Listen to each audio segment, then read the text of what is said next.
right, welcome back to the podcast. Today, I'm really excited to have our guest on, Tyler Freriks. Is that how you say your last name? Yeah, Freriks. Yeah. Close. Okay, close enough. I've been called worse. So Tyler's been a member for 12 years, I think, almost right on the dot. Did you start in September of 12?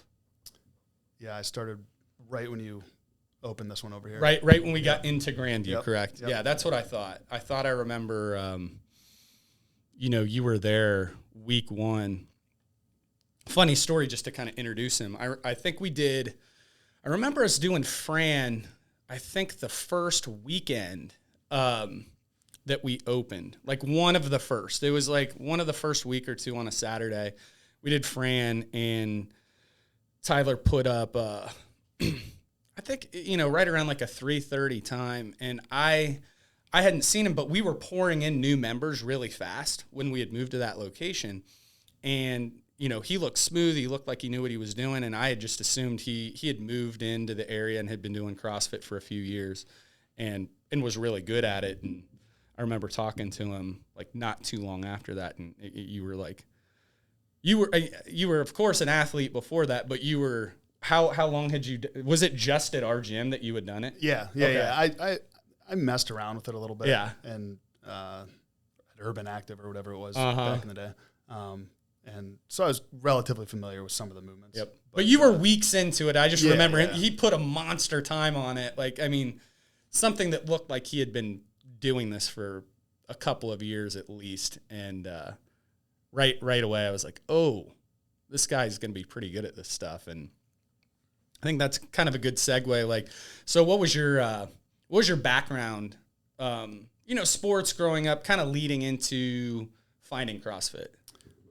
I played football, basketball, track in high school, and then moved to playing football in college. I played at Denison University, where your mom and dad worked. Yep. I think your dad was there when I was there. Probably. He was, yeah. I played all the sports growing up, basically my whole life, and loved basketball. I was probably a little better at basketball, but ended up choosing to play football because 4 years of football and then you're done, right? Yeah. That was it. I could play basketball the rest of my life, so I decided to play football in college. And were you up in the air at all? Were you like maybe going to try and play basketball there? Not really. I mean, I pretty much made the decision to play football. Okay. I did practice with the basketball team actually several times and was thinking about doing it. And I was like, that's a lot. Yeah, it was just too much, and I wasn't going to be able to be all in on everything. So the seasons kind of bump up against each other. They did. Yeah, and just your weight and training and everything is just it was going to be. It's vastly different. Yeah, they're counterproductive. Yeah, exactly. Conditions too, basketball, it's like interval sprinting constantly. Yeah. You want to be a little lighter for basketball and a little heavier for football. They're Sure, kind of counterproductive in the way it works. I do remember Joey. You guys kind of had like a rec, CrossFit Grandview team. I remember him telling me, he's like, dude, Tyler's really good at basketball. He's like, he can play. He's like, I can tell he played in high school. Yeah. Like, he was I good. played rec league basketball up until probably 2 years ago. Oh, very cool. I'd play in 2 leagues a week, basically. Wow. So I stayed playing basketball for a long time. That is a sport that is good cross training just for anything. I mean, the conditioning, and then it's like, coordination, plyometrics. Yeah. Yep. I just know whenever I go play, and I'm like, man, I forget how good of a workout just playing basketball is. Absolutely.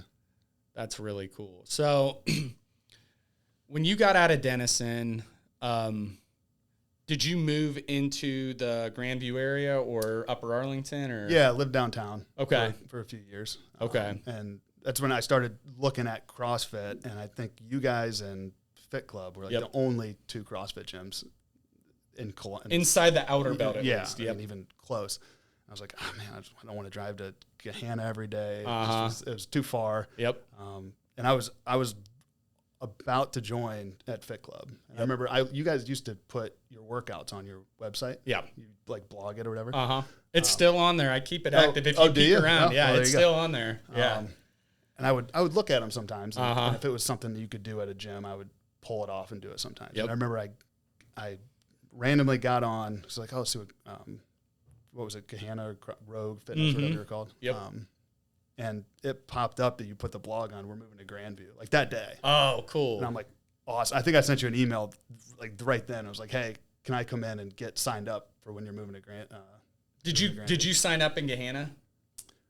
I think I filled out some paperwork. I came out. I remember coming out there. It was the only time I was out there. Okay. One time, I think I filled out some paperwork and like signed up for your first elements class. I knew it was a good decision to move from Gahanna there when I put that on our blog, and we had never.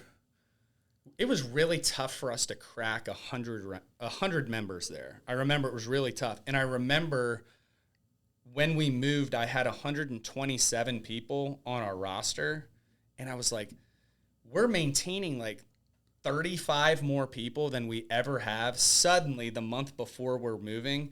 But a lot of people actually started in Gahanna like 2 weeks to a month before we moved over. And I'm like, I have a really good feeling about this. So that reinforces that, 14 or 12 or 14 years later, I'm like, okay, sweet. That worked. Did you and Holly join together when you came? I joined first, and then I was like, you need to come get on this train because it's awesome, right? Yeah.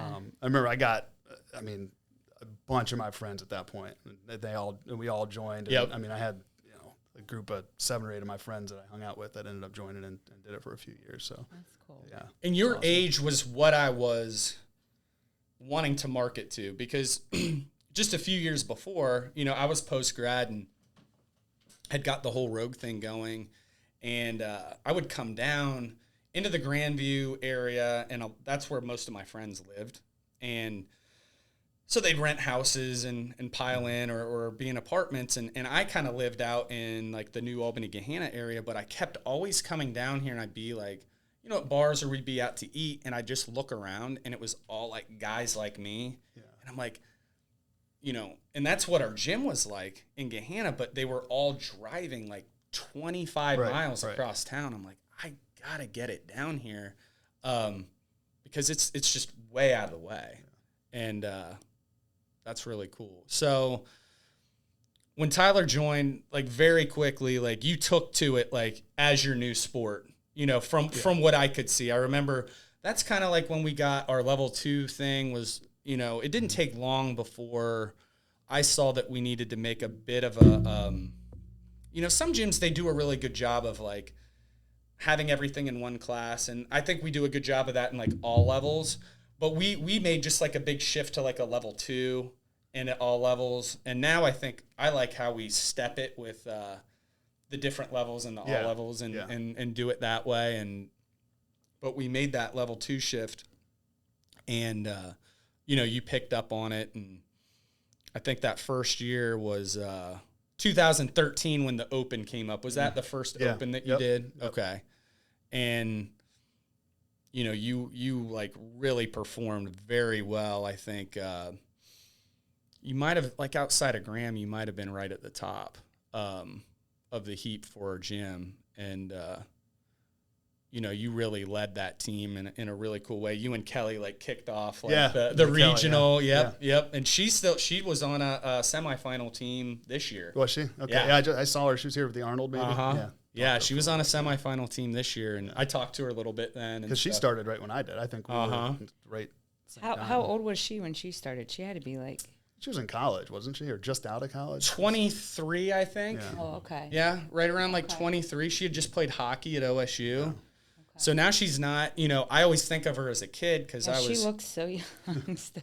I thought, it's hard sometimes when you stretch out time. I was only 30 when I remember putting her through elements. And then, she comes back. I'm, thinking she's in her 20s. And I don't know, she's probably like 33, 34 years old now. Yeah. I'm like, wow. I'm like, you're the elder statesman on a semifinal team at this point. Like you're the old one now. But yeah, she was a hell of an athlete, and you did, you performed so well out there. You guys, I think on that first workout, did you guys take second maybe? I think so. Yeah. You were right up there. Yeah. Like you guys almost won that first workout right out the gate.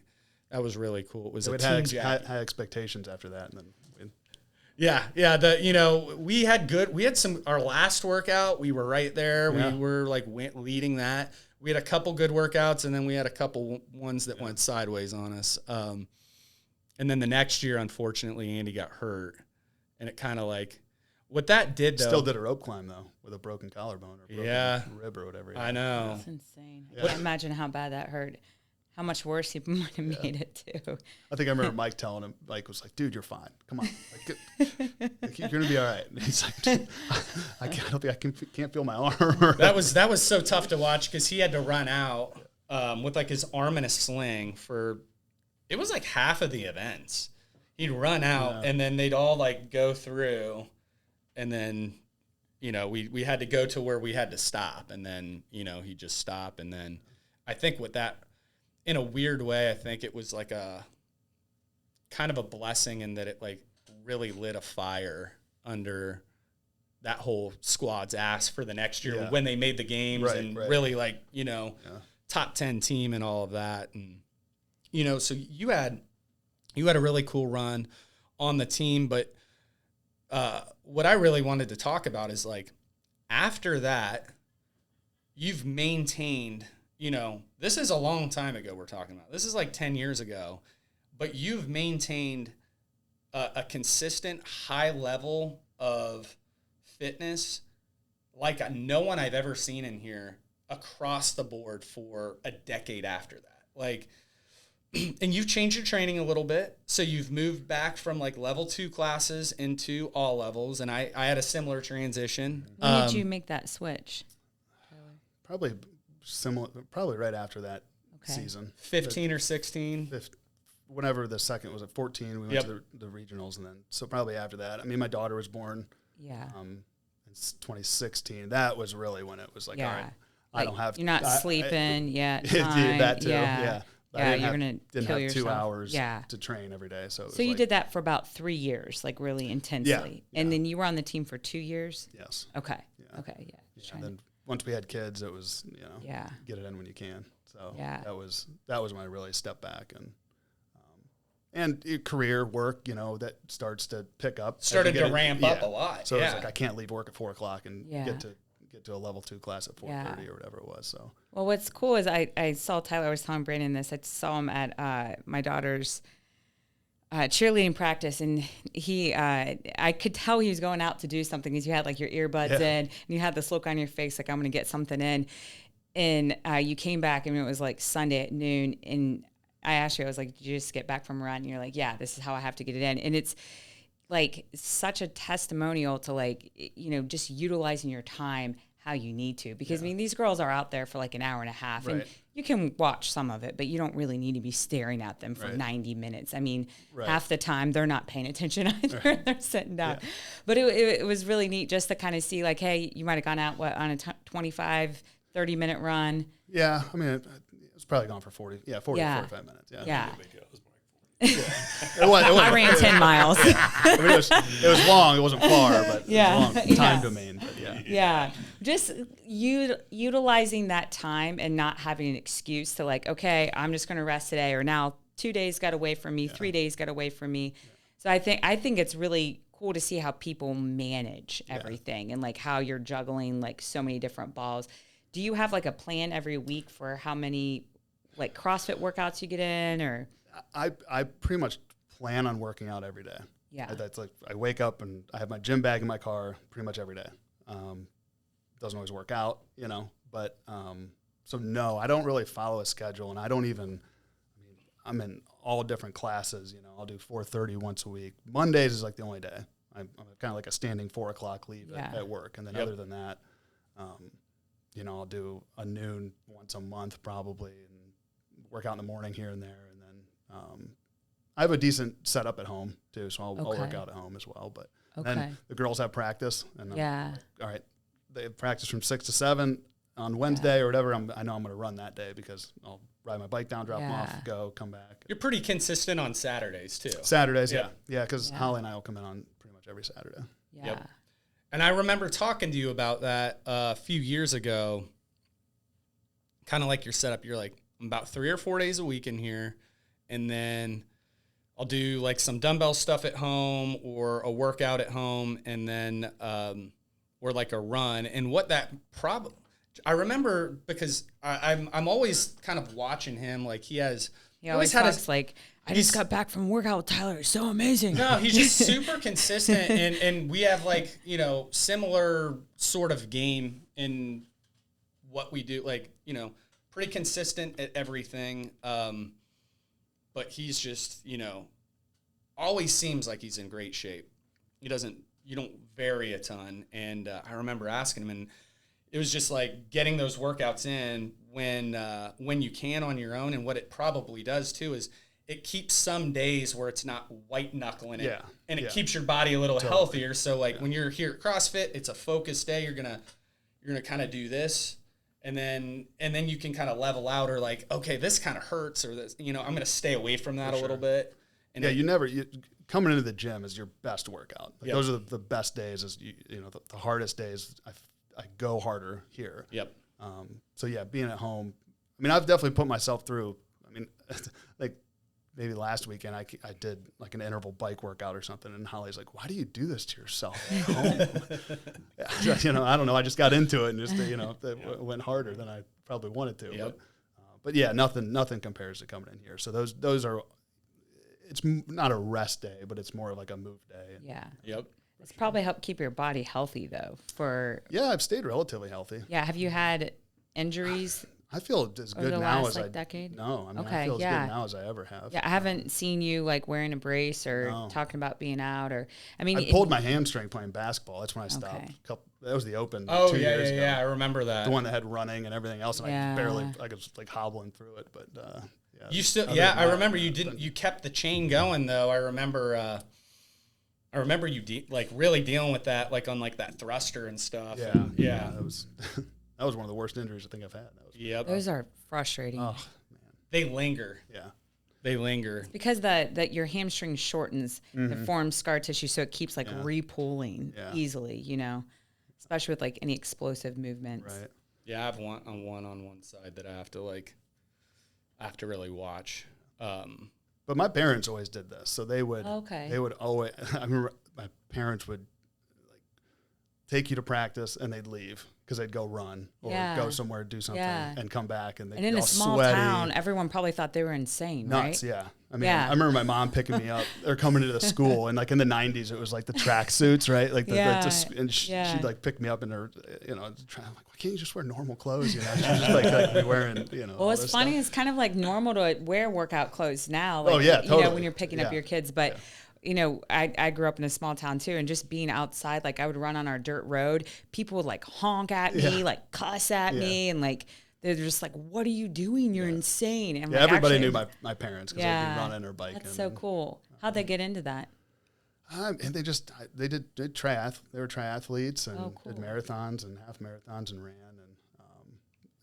And I remember growing up, we'd go to the pool on the weekends, and we lived in a small town, and the pool was way out in the kind of out in the country, and like every Saturday, one of them would run, and we'd ride our bike with them, So we'd ride our bike to the pool, and they'd run, and like my dad would run, and we'd get to the pool, take his stuff off, jump in, swim laps. He's training for a triathlon or something. Yeah. So I always remember that, and but that's what I try to do with my kids: bring them in here, right? Yeah. Let them see you working out. Yeah. That it's kind of just like that's what you do. Yeah. You know what I mean? Because that's kind of how I grew up. Was like my parents. It was never weird to me, or it's just like, you run to the pool. That's really cool. That's kind of what you do. Do you have siblings? I'm one of 4. Yeah. Okay. Did anybody rebel against that, like the health? No. My sister was a. Because I always worry about that with our kids. Like, are they going to just be like, "Screw you! I never want to work out again," or eat healthy, or they're all pretty healthy. My youngest sister swam at UK. I was just telling you that we were talking about that, but she won the SEC a couple times and went the Olympic trials. So she was second best athlete in the family probably. But, she's a great athlete and super driven. And then my other sisters, she's got a couple kids, but still very healthy. And her husband is too. That's cool. That's when you have, especially when you have the support of a spouse that's into it. I feel like that's so important. It is. I mean, if really you, 'cause one of you is always drag another person down then, were they really like healthy eaters then along with that, I'm assuming? Yeah. I mean, you need the fuel to do that. Right. Stuff. Yeah. But you didn't feel like they were so crazy, because I deal with this all the time working with people with nutrition. Like sometimes if their parents were nutrition coaches back in the day or dietitians, they would like hoard food and hide it. Or I got to college and I ate like every potato chip out there because I was not allowed to have like XYZ. So then I I feel like being one of four, if there was a bag of potato chips in the house, it was gone pretty quick, So, I mean, I don't know. That stuff didn't last. No, so you never. Guys. Yeah. I mean, if it came in, it was gone. So it was just like not a big deal, not something that like, okay, really. That's cool. I just think that family dynamic is so interesting, because I mean, it really breeds like who we are one way or another. And I kind of rebelled against they were more sedentary, and I'm like, okay, I'm not going to be like this. Yeah. But then that, kind of has its own set of issues too. So I remember friends coming over for dinner and stuff growing up, and they'd be like, "You always have vegetables with dinner." Like my parents, would make like a normal meal, that you should eat, and they would always be like, "You always have vegetables." I'm like, oh, not a 2 liter. You're supposed to, not a 2 liter of root beer, at the dinner table or something. Yeah, I think some of Oscar's friends are like not wanting to come over, even just after school. So they're like, "What do you have for snacks?" I'm like, "Well, we have a yogurt bar over here, or apple with peanut butter," and they're like, actually, I'm not hungry. Yeah. Like, you want the Cheetos? I got it. Do you eat pretty healthy yourself? Yeah, I mean, we meal plan. Yeah. So we, like Holly and I will sit down on Saturday or Sunday, and we kind of lay out our meals for the week. Okay. And just go to the store for it. Always eat healthier, right? Especially with kids. So that's the hard part. They don't want to eat chicken and vegetables every day. Like I could do that, but it's a fight. I know they don't want it. But I mean, we cook. I mean, we don't go out to eat or anything like that. We let the kids have snacks and stuff like that, but not everything in moderation. Yeah. You're just like not real fanatical, which is, I mean, the same with your workouts, the same with food, which is probably why you've stayed on it for so many years, and I think people feel guilty for not being perfect, but that perfection like just breeds burnout, and stop and start. And so probably there's a Frank Sinatra quote. It's something like, it's not how good you're doing, it's how long you're doing good. And that's what like always makes me think of Tyler, like, because he's just consistently always doing good, and that is something I'm always really striving for. I feel like I'm fairly I'm always working out and doing stuff, but like his level of fitness and consistency is so impressive to me, and it's really like of anyone in the gym, like CrossFit breeds a lot of, and it attracts a lot of people who, they like to white knuckle it all the time, but you can't maintain that, 365 days a year. But you do a good job of like maintaining a really high level of fitness. And then like when an annual thing like the Open that you want to train for, like you'll start doing your little extra work, you'll start hitting your muscle ups. You're like, all right, I need to squat snatch, a little more often and be ready for some of the stuff that's going to come my way. But again, you're already 90% of the way there. So it's like, just sprinkling some seasoning on it. It's not, it's way easier to start, have a good base, and then you can kind of push past that. It's not that like, vacations in 2 weeks, I got to lose 30 pounds. Yeah. I think it's like a kind of, there's some like different trajectories on the CrossFit's. Either like start it and you kind of just don't like it and you stop. You can start it and you get really good, and eventually you just like burn out and hit a wall. You push yourself too hard. And you're like, I can't do this anymore. You just stop. Or you kind of reach a point where you did, where I think around you started a family job and you competed for years and you're like, no, I'm just going to hold steady for a while. And like, I know where I am. I'm kind of moderate with everything. And it becomes a really sustainable kind of like, CrossFit career, quote unquote, where you're not really pushing it without hurting more a little bit. You get it in when you can, you push it sometimes, but you kind of know you're by that point, and it just stays really consistent in that long game, which I think is a good, healthy, way to approach it, where, you don't find yourself like 20 years into doing CrossFit still trying to win. I mean, it's You still can, but, you know, if you want to do it for a long time, you kind of have to have a mindset where it's just, you know, I've got to be smart about what I do. Yeah. Just having a more full life too. And I think that's where people get caught up. Like, hey, if I'm going to like be healthy or try to get in good shape, I have to be like so all in and at this intensity that they can't sustain. And it probably burns you out mentally before your body starts falling apart. Yeah.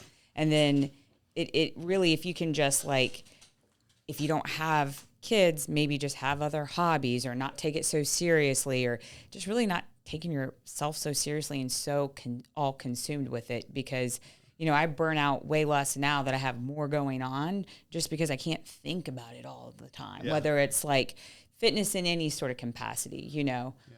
A lot of people like burn out. Just you know, just talk to people sometimes in the gym. It's like,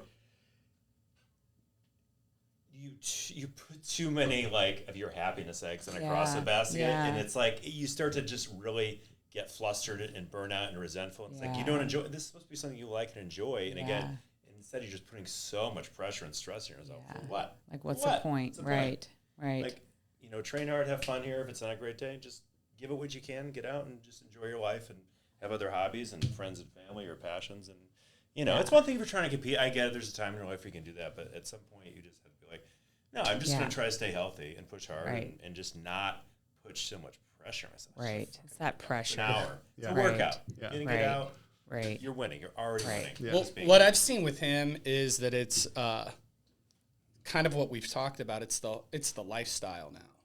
And with his wife, his kids, their food, working out at home, working out at their practices, and making the gym a piece of all of that. And you know, I made a post about it like right after the Open. It was so cool. I'd kind of emceed the Open that morning, and then him and Mike, who are pretty much the same exact age and have had like a similar trajectory right through CrossFit, and they both competed and did the Open workout, and they freaking crushed it. And it was just like, it made me so happy to watch that. And then we had our party that night, and we're all like just drinking some beers and having some fun again in like a healthy, like moderate, fun way. And it was just part of this lifestyle, and it just made me so happy. I had to like craft up this post. I was like, this is so cool, because these guys, this is, you know, I don't know, this is Tyler's, I think, 11th straight Open. You know, he just crushed it, you know, quarterfinals and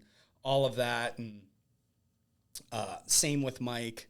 And then, you know, we're all kind of celebrating at the end, and it was just like, man, it's so cool to keep doing this, you know, later in our 30s, getting to be 40, and these guys are like, their kids are going to look at their dads, like, in a way that is, like, really cool. Like, my dad is like, they're going to remember when I was little and their dad, like, you know, hitting this big weight and, like, clean and jerking it over their head, and the weight, like, boom, you're going to feel like your dad was, like, Superman. And that is... it makes me feel really happy to have a place like that, like where people like yourself can come and just like be that like Superman dad for like their kids and their family. It just, I feel like that's just like the coolest thing. And it's cool to watch, but like what the kids probably will remember more is that you have the energy to play with them, that you're not like, so you're not spending 2.5 hours here and you're then a piece of shit, because I've done that in my life where I'm like, like I'm worth nothing. I have no energy. Well, that's cool. Aren't you kind of trying to train to like be fit for your kids, you're saying? But then, you know, so it's like, what good are you then now to your family if you work out that hard, or really to anyone? You can't be a good friend. You can't be a good anything. And it becomes empty if you take something to that extreme, you know? I always tell, you know, we come to the gym on Saturday, and the kids sometimes complain about it, but it's just kind of part of the life now. Right? They know they're coming, and why do we have to go to the gym every Saturday? I'm like, church. I don't want to go. Why do we gotta go? Right. I'm like, so we can play. So I'm always like, so we can wrestle, you know, or whatever, and so we can play soccer together. And I always tell them that. Yeah. So, you know, just kind of looking ahead, you know, do you have any goals or any things, maybe even like fitness events or things that are going to pop up in the next few months, or you kind of looking for your, like, towards your annual Open? Yeah, up to the Open. We'll probably, I mean, I'll ramp up a little bit like I do in the winter. But no, I don't really do, like, I don't do marathons or train or anything Yep. like that. Just try to stay consistent and keep coming in here, and I still enjoy it. I truly do. So it's not, I can do this and be happy and, and fine with it. Yeah. And you don't do much like local comps or anything. No, They're not as big as they used to be. Yeah, I haven't done one of those in 10 years probably. They're fun, but again, that's like wears you out for the whole week. Yeah. It's like a whole day. I honestly get worried about getting hurt doing something like Yeah, that. like is 3 it worth workouts, it? yeah, in a day. That's why even quarterfinals, I was always, I did it this past year, but I was always like, man, I don't want to, I work out 4 times a week. I don't want to show 5 workouts in 2 days. Like, I hope, Yeah. How did you handle that volume wise? Would you like not work out as much that week then leading up to it? I went on spring break with the kids like 2 weeks before. I wasn't in the best shape going into it, but I actually had to have a surgery right after that. So I was like, whatever, why not? I'll try it. Didn't feel great doing it, but it was I got through it. Yeah. Well, I mean, I think that, it's a great place to kind of, stick a fork in it and just really say, like, I just think we all have a lot to learn from you on just, like, how to approach this thing, how to, go about it day by day, week by week, and just how to play the long game without even, you're not even trying to play the long game. You're just doing it the right way. And I always use you as an example. I'm like, because a lot of people in here, I'll talk to them. They'll be out of the gym for 2 months. And then when they come back, they're like, okay, here's what I'm going to do. I'm going to come in. And it turns into like 2-a-days and all this stuff. I'm like, no, please don't do that. Like you're going to do that for like 6 weeks and then I'm not going to see you again. Right. Yeah. Like, I'm like, the guy I know who does the best and has stayed in here year after year and he kicks your ass in the open every single year is Tyler. And he comes in here 3 or 4 days a week. And then the days he can't, he's hitting sprints at the track or he's doing a dumbbell workout and riding bike intervals at home.